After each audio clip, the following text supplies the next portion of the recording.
እውነተኛ ወንድ ምን አይነት ወንድ ነው የሚለውን ነገር ለማጥራት 2 ዓመት ሙሉ ሪሰርች አድርጌያለሁ። 2 ዓመት ሙሉ ማለት ነው። በዚህ ሪሰርች ውስጥ የተረዳሁት ትልቁ ነገር እውነተኛ ወንድ ምን አይነት ነው የሚለውን ብቻ ሳይሆን 3 አይነት ወንዶች እንዳሉም ጭምር ነው። ልባም፣ ሆዳምና ሽንታም ወንድ። ሶሪ ለቃሉ የተሻለ ቃል ስላላገኘሁለት ነው። በ3 ምክንያቶች ይህንን ቪዲዮ እስከ መጨረሻው መከታተል አለባችሁ። አንደኛው እነዚህ 3 አይነት ወንዶች ምን አይነቶች ናቸው የሚለውን ክሊርሊ ማወቅ አለብን ብዬ ስለማስበው። ሁለተኛ ወንዶች ከሆናችሁ ራሳችሁን እንደ መስታወት የምታዩበት የምታነጻጽሩበት እና እዚህ ጋር ክፍተት አለብኝ፣ እዚህ ጋር እንደ ሆዳም ወንድ እያደረግኩ ነው፣ እዚህ ጋር የደካማ ወንድ ባህሪ እየታየብኝ ነው እያላችሁ ራሳችሁን ኢምፕሩቭ አድርጋችሁ የተሻለ ወንድ እንድትሆኑ በጣም ይረዳችኋል። ሶስተኛ ሴቶች ከሆናችሁ ከወንዶች ባልተናነሰ መልኩ ይህንን ቪዲዮ ማየት አለባችሁ። አንድ ዴቪድ በስ የሚባል ሳይኮሎጂስት ባደረገው ጥናት አብዛኞቹ ሴቶች ወንድ ሲመርጡ እንደሚሸወዱ እና መጀመሪያ አካባቢ ላይ ይሄ ወንድ በጣም እውነተኛ ወንድ ነው ብለው ወደው የመረጡት ወንድ ሪሌሽንሽፕ ውስጥ ወይም ትዳር ውስጥ ከገቡ በኋላ ሌላ ሰው ሆኖ እንደሚያገኟቸው፣ ህይወታቸውን በጣም የሚያበላሹባቸው፣ በቃ ደስ የማይል የስቃይ ሪሌሽንሽፕ ውስጥ እንዲኖሩ እንደሚያደርጓቸውና አብዛኛውን ጊዜ እነዛ ሴቶች ተማረው ወጥተው ፌሚኒዝም ውስጥ፣ ሌላ ወንድ ጠልነት ውስጥ፣ ሌላ ህይወታቸውን የሚያመሰቃቅል ነገር ውስጥ እንዲገቡ ያደርጓቸዋል። ስለዚህ ከእንደነዚህ አይነት ሆዳም ወንዶች እንዴት ራሴን እንጠብቃለሁ የሚለውን ታውቁበታላችሁ። በመጀመሪያ ነገራችሁ የምፈልገው ነገር የዚህ ቪዲዮ ዓላማ የሆኑ ሰዎችን ይሄ እንደዚህ አይነት ወንድ ነው፣ ይሄ እንደዚህ አይነት ወንድ ነው፣ እኔ እንደዚህ አይነት ወንድ ነኝ እያልን ራሳችንን ጀጅ ለማድረግ አይደለም። ምክንያቱም አንድም ወንድ 100% አንዱ ላይ ቢሎንግ ይሆናል ብለን መወሰን ስለማንችል ማለት ነው። የመጀመሪያ ልባም ወንድ ላይ እንኳን ክላሲፋይ አድርገን የምናስገባቸው ወንዶች አንዳንዴ ፌል ሊያደርጉ ይችላል በሆነ ካራክተር ምክንያት፣ እንደ ፈሪ ወንድ፣ እንደ ደካማ ወንድ ወይም ደግሞ እንደ ሆዳም ወንድ አክት ሲያደርግ ራሱን ሊያገኘው ይችላል። ነገር ግን ያን የሆኑ ወደ ካራክተሩ ይመለሳል ማለት ነው። ኢቭን ደካማ የምንላቸው ወንዶች ራሱ በሆነ ኦኬዥን እንደ ልባም ወንድ ሊሆኑ ይችላሉ። 100% ልንላቸው አንችልም። ደካማ ወንድ ሆኖ ራሱ ልባም ወንድ ለመሆን ራሱ ላይ እየሰራ እየጣረ እየለፋ ሊሆንም ይችላል። ስለዚህ ስፔሲፊክሊ ሁሉም 100% በቃ እንዲህ ለማድረግ ሳይሆን የሆነ ግልጽ የሆነ ፍሬምወርክ በእነዚህ በ3 አይነት ፐርሰናሊቲዎች ግልጽ የሆነ መስመር አስምረን በዛ መሰረት ራሳችንን እንድናይ ራሳችንን እንድናሻሽል እና ሌሎችንም ሰዎች ፐርሰናሊቲ እንድንረዳ ለዛ ፐርፐዝ መሆን እንድትረዱ ፈልጋለሁ። አንደኛ ልባም ወንዶች ናቸው። እነዚህ ወንዶች 2 ዋና ዋና ኳሊቲዎች አሏቸው። የመጀመሪያውን ኳሊቲያቸው በቀላሉ ለመግለጽ ብዙ ጊዜ ይሄ መንፈሳዊ የሆነ መልካም የሆነ ሰው ብለን የምንስለው አይነት ካራክተር አለ አይደለ? ያ ኳሊቲ ያላቸው ሰዎች ናቸው።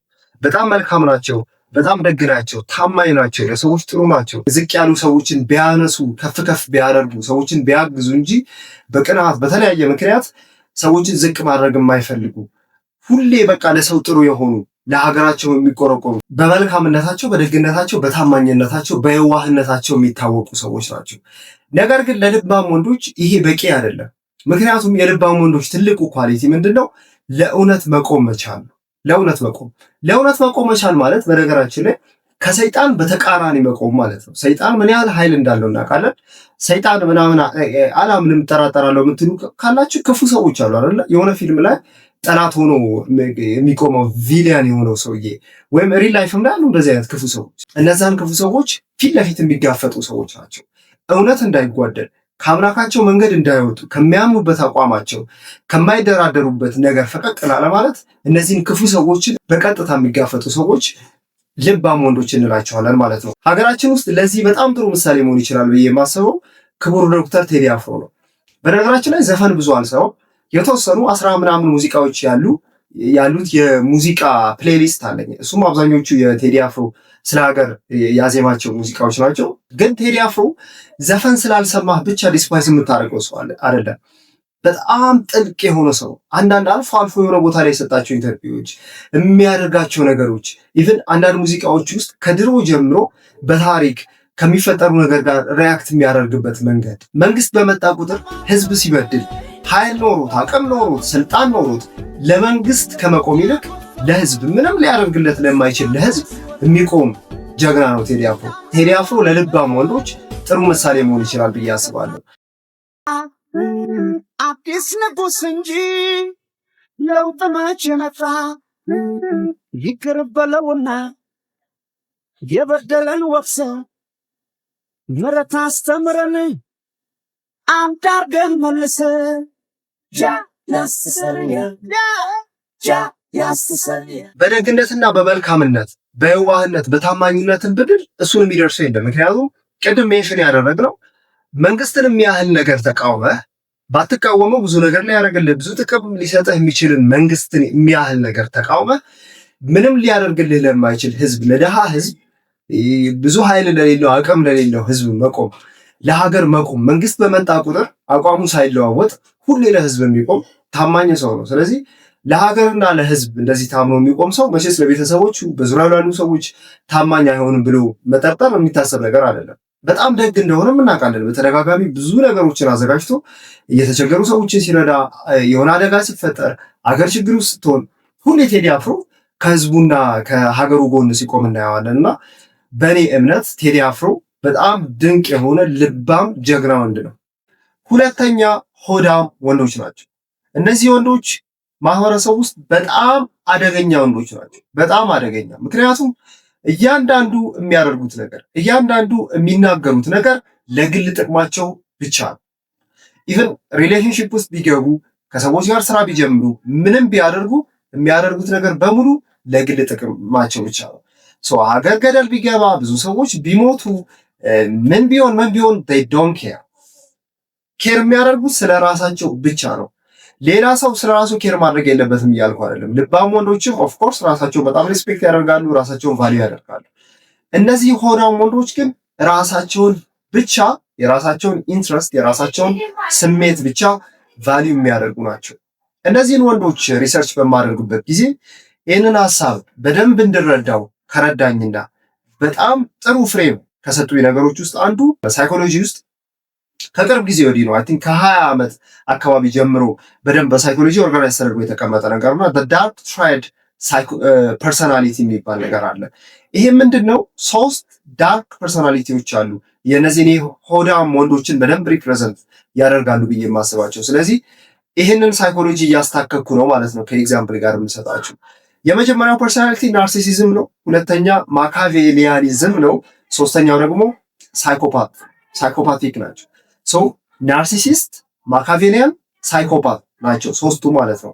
ናርሲሲስቶች ጋር ስንመጣ የመጀመሪያ ከሁለቱም የሚለያቸው ከሁለቱም ለየት ባለመልኩ ለራሳቸው በጣም የተለየ ቦታ ያላቸው፣ ራሳቸውን ግራንዳይዝ የሚያደርጉ በቃ እነሱ በጣም ትልቅ ናቸው፣ ከነሱ ውጪ ምንም የለም፣ እነሱ በጣም ቆንጆ ናቸው፣ እነሱ በጣም ምርጥ ናቸው፣ በቃ ለራሳቸው እንደዛ ብለውም ነው ብሊፍ የሚያደርጉት ማለት ነው።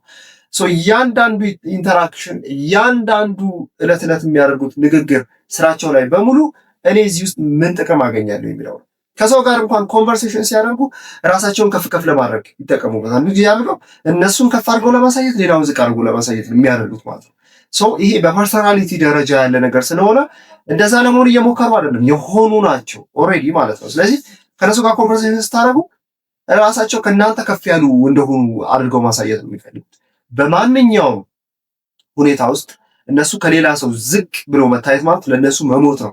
ስለዚህ እንደዛ ፊል እንዲያደርጉ ካደረጋቸው እስከ መግደል ድረስ ሊደርሱ የሚችሉ በጣም ብሩታል የሆኑ አይነት ጨካኝ የሆኑ አይነት ሰዎች እነዚህ ናርሲሲስቲክ እንላቸዋለን።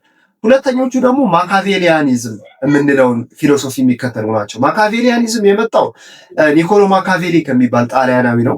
ከ500 ዓመታት በፊት ጣሊያን ውስጥ የነበረ ፖለቲከኛና ዲፕሎማት ነው። በጣም ከባድ ሰው ነው።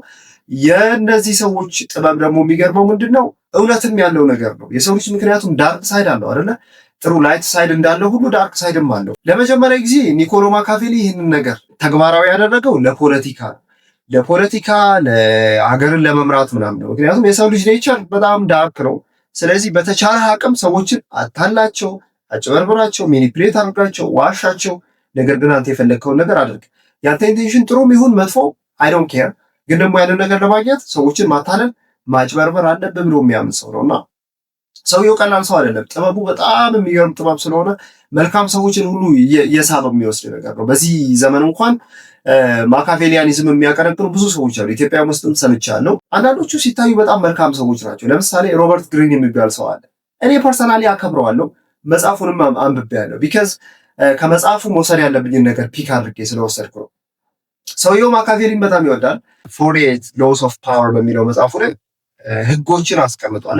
እነዛ ህጎች ውስጥ በጣም የሚያሳቅቁ አሉ። ለምሳሌ ስለ ድሃ፣ ስለ እድለቢስ፣ ስለ ምናምን ሰዎች ዶንት ኬር፣ እንደውም አትቅረባቸው፣ አትያቸው፣ እነሱ ጣፈንታቸው እየተረገመ ነው፣ መጥፎ ነገር ነው የሚስቡቡ ምናምን አይነት ሜሴጅ ያለው ቻፕተር አለ። ሌላኛው ደግሞ ፕሌይ ሳከር ቱ ካች ሳከር የሚላል እና ሞኝን ለማታለል ሞኝ ሆነ ቅረብ፣ በቃ አታለው አንተ ምንም እንደማታውቅ ምናምን አድርገህ አጥራውና ከዛ በኋላ አጥምደው ምናምን የሚሉ በጣም ዳርክ የሆኑ ነገሮች ናቸው። ሮበርት ግሪን መልካም ሰው ይመስላል። ከብዙ ኢንተርቪዎች አይቼዋለሁ። ከሱም የወሰድኳቸው እውቀቶች አሉ። እሱም ማካቬሊያን ነው እያልኩ አይደለም፣ ግን ከማካቬሊያኖች የወሰደው ብዙ ጥበብና እውቀት አለ።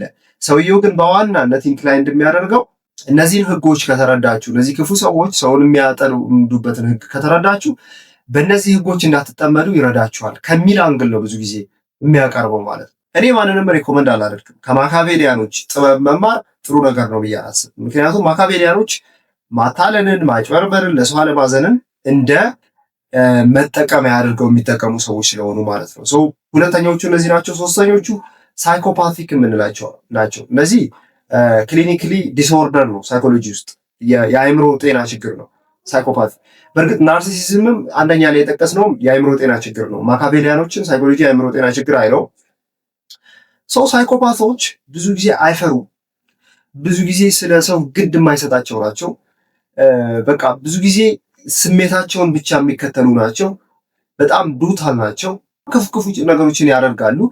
ግን በጣም ክፉ የሚባሉ ሰውን መግደል ነው። እሱን እንኳን አድርገው ጸጸት አይሰማቸውም። ልክ እንዳደረጉ የሚያስቡ አይነት ሰዎች ማለት ነው። በጣም ስግብግብ የሆኑ ሰዎች ናቸው። ከሰዎች ጋር ሪሌሽንሺፕ መፍጠር አይፈልጉም። ብቻቸውን ነው መሆን የሚፈልጉት። ግን ይሄ ብቻን ስል ግን ፖዚቲቭ ሳይዱ አለ። እኔ ለ2 ዓመት ብቻዬን የኖርኩ ሰው ነኝ። ሳይኮፓት አይደለሁም። ይሄ ብቸኝነትን ሰው ካለመፈለግ ጋር ነው። ይሄ ለመስራት እንትን ለማድረግ የሆነ ነገር ላይ ፎከስ ለማድረግ ምናምን አይደለም። ወይ ደግሞ ትክክለኛውን ሰው ካለማግኘት ምናምን ሳይሆን ሰው አይፈልጉም። ጭራሽ ሰው አያስፈልግም። ቢፈልጉ እንኳን ለራሳቸው ጥቅም ነው የሚፈልጓቸው ማለት ነው። እኔ ከዚህ ሰው ምን ላገኝ ይችላል ብለው አታለው የሆነ ነገር ለማግኘት የሚፈልጉ ሰዎች ናቸው ሳይኮፓቶች። በጣም አደገኛና ዴንጀረስ የሆኑ ሰዎች ናቸው። ግን እነዚህ ሶስቱም በዳርክ ትሬድ ውስጥ ያስገባናቸው ሆዳም ወንዶች በጣም ትልቁ አደገኛ የሚያደርጋቸው ነገር ፕሪቴንድ ማድረግ ይችላል። አስፈላጊ ሲሆን በቃ ክፋታቸውን አይገልጹት። እንደውም ክፋታቸውን ባለመግለጽ ነው የሚታወቁት። ሸሽገው ነው የሚያስመስሉት። እያስመሰሉ ነው ውስጥ ለውስጥ የሚጫወቱባቸው። ደግሞ በጣም ሌላኛው አደገኛ የሚያደርጋቸው ነገር ያ ነገር ልክ እንደሆነ ያምናል። ልክ እንደሆነ ስለሚያምኑ በኮንፊደንስ ነው እነዛን ክፋቶችን በሙሉ የሚያደርጉት ማለት ነው። ይባስ ብለው ኢኖሰንት የሆኑ ሰዎችን፣ ልባም ወንዶችን ጥፋተኛ እንደሆኑ አድርገው ነው የሚያቀርቧቸው። በእርግጥ ከልባቸውም ክፉ ብለው አስባቸውም ሊሆን ይችላል። ምክንያቱም መጽሐፍ ቅዱስ ውስጥ ክፉ ሰዎች ጻድቅን ነው ክፉ የሚሉት ማለት ነው።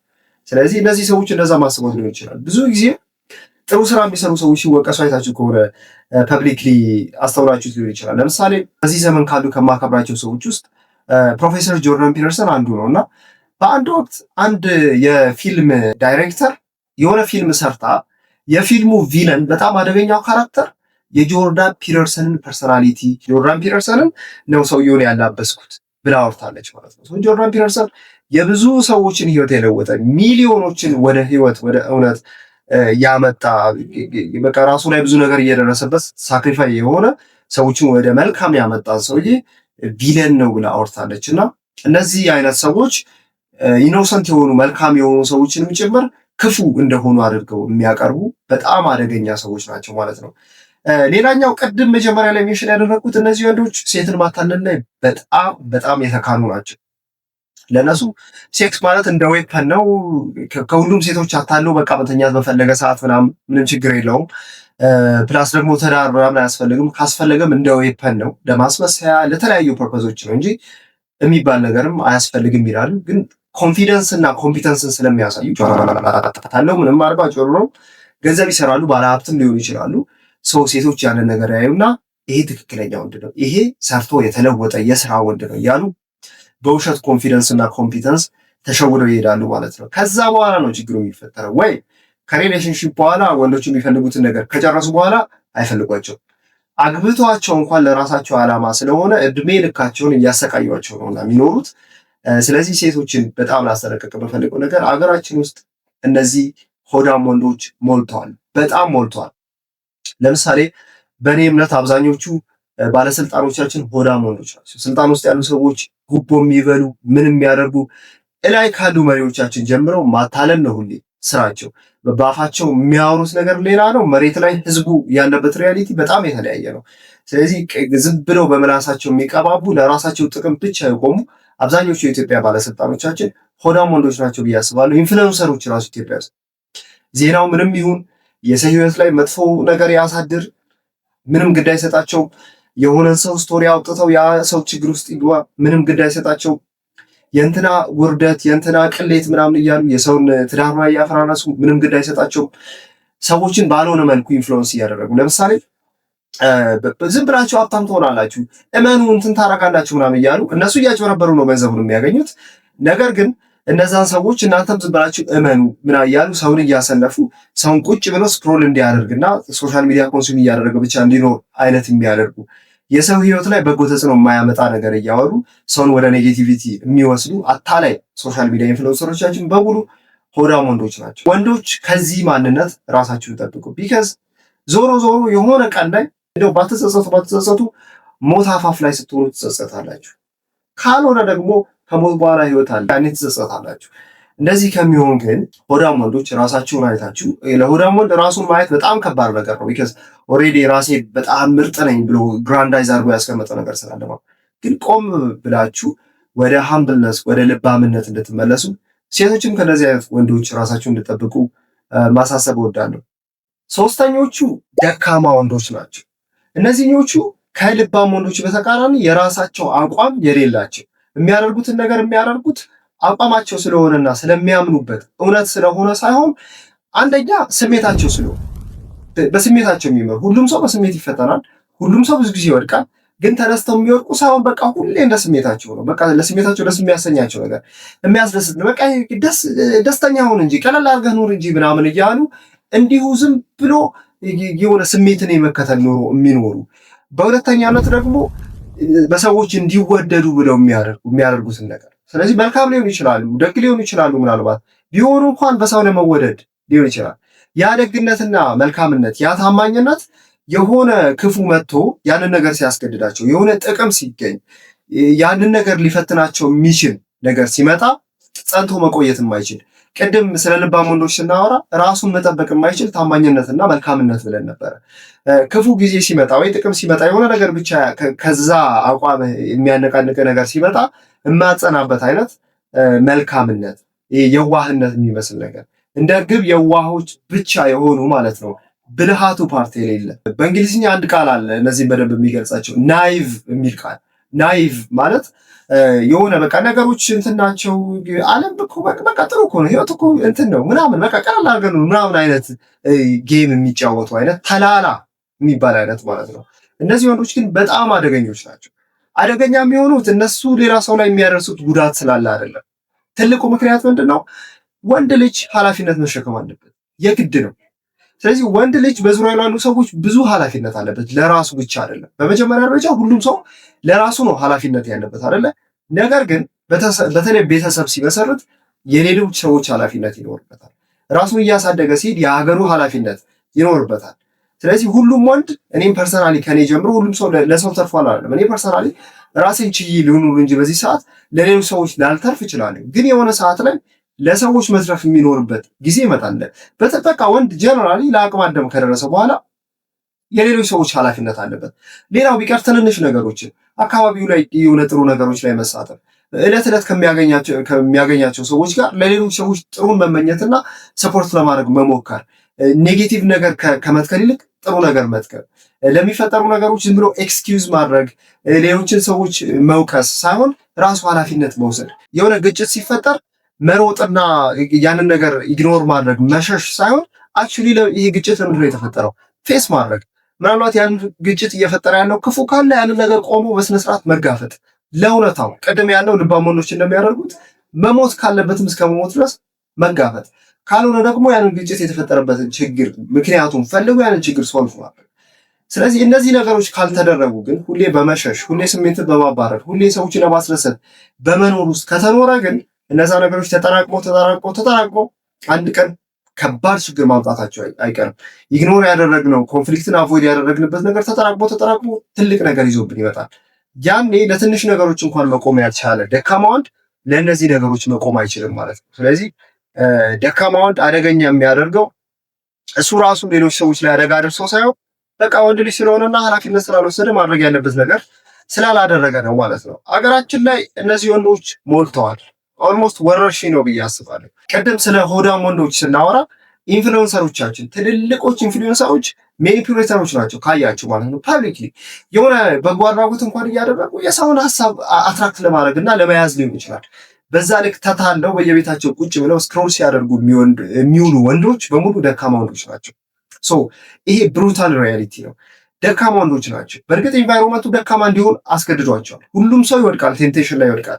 ቶሎ ተመልሰን ያንን ደካማነትን እያሸነፍን ካልወጣን ግን ደካማነቱ ያጠፋናል ፋይናሊ ማለት ነው። ወደ ግንኙነት ስንመጣ ሆዳም ወንዶች አታለው ሴቶችን ማግኘት ለነሱ ቀላል ነው ብለን ነበረ።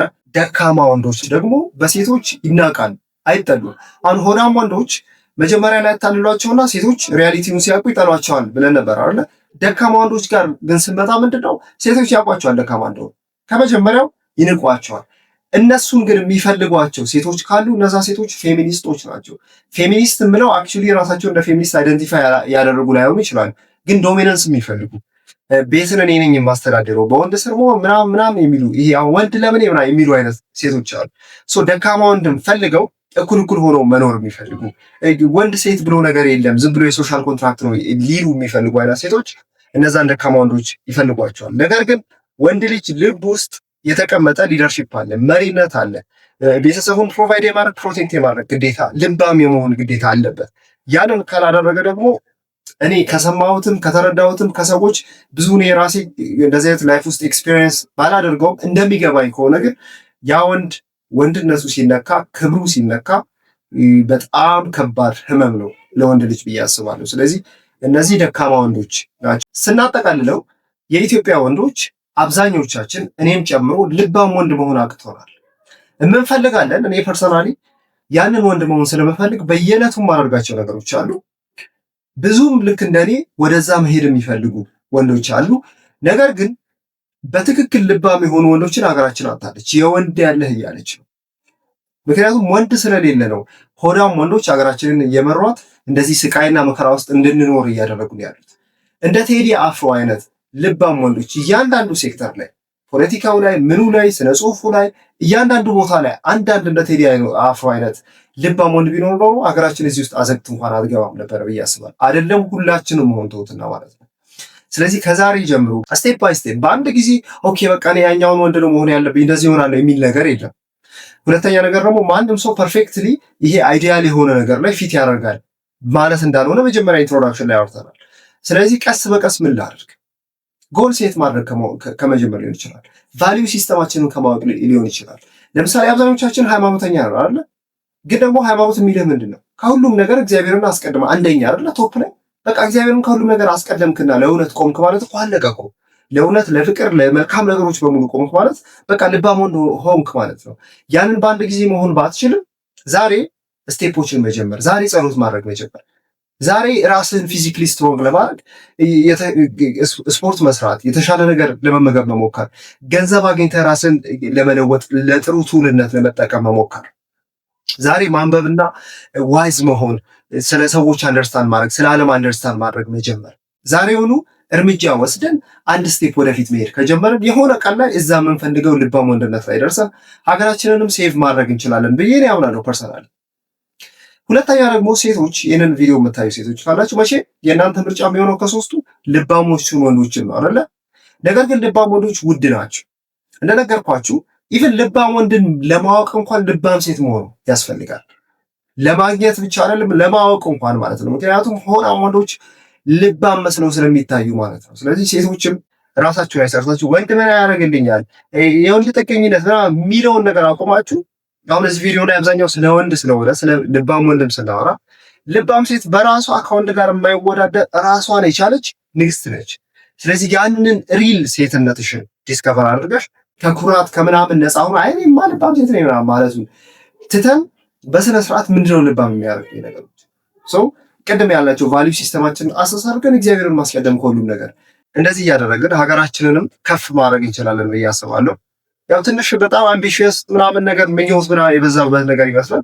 ግን ፐርሰናሊ እያንዳንዳችን ዛሬ ጀምረን የሆነ ህይወታችን ላይ ለመለወጥ ከቆረጥንና ኃላፊነት ለመሸከም ለመለወጥ ከወሰንን ብዙ ሰው በዛ መልኩ ከተነሳ ያ ማህበረሰብ መለወጡ አይቀርም እና ልባም ለመሆን እግዚአብሔር ያብቃን እላለሁ። ቴንኪው ባይ